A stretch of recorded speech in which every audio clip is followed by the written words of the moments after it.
धातु का श्याम जो हर दुख को हंसी मोड़ देता है। जब जब दुख पुकारे मैं श्याम बनकर दौड़ा चला आता। श्याम नाम अमर समाना, प्रेम से जोड़े वो पाल खजाना।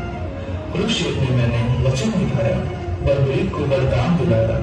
सिर काट कर दी भक्ति की मिसाल, बना श्याम सबका रखवाला। आज इस कथा में सुनिए कैसे कृष्ण सिर्फ श्याम बने और कैसे एक सिर देने वाला बना सबका सिर का ताज।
इसलिए मैं तुम्हें रोकूंगी नहीं, पर मुझे वचन दो कि तुम हारे का सहारा बनोगे। तुम युद्ध में हारने वाली ही तरफ से लड़ोगे।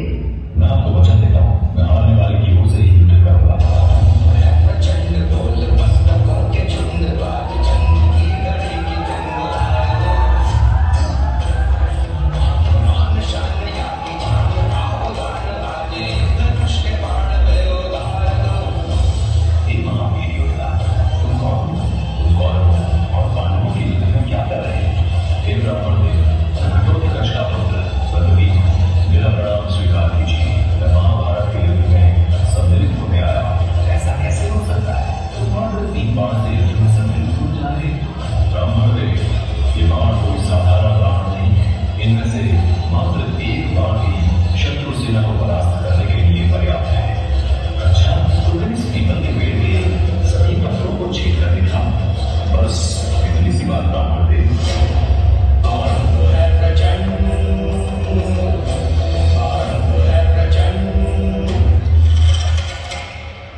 हम सब वीरों में से इस युद्ध को जीतने का श्रेय किसे जाता है? श्री कृष्ण सबसे महान कार्य किया है। उनकी शिक्षा, उनकी उपस्थिति, उनकी युद्ध नीति निर्णायक थी। मुझे तो युद्धभूमि में सिर्फ वासुदेव कृष्ण का सुदर्शन चक्र घूमता हुआ दिखाई दे रहा था, जो कि शत्रु सेना को काट रहा था। इस धर्म युद्ध को जीतने का संपूर्ण श्रेय भगवान श्री कृष्ण को ही जाता है। वीर बर्बरीक, तुम धन्य हो, तुमने बिल्कुल सही निष्कर्ष किया। कलयुग में लोग तुम्हें हारे का सहारा तो देंगे, तुम्हें श्याम नाम से पुकारेंगे। मेरे नाम से ही तुम्हारी कलयुग में पूजा की जाएगी। कलयुग में खाटू श्याम नाम से तुम्हारी पूजा होगी।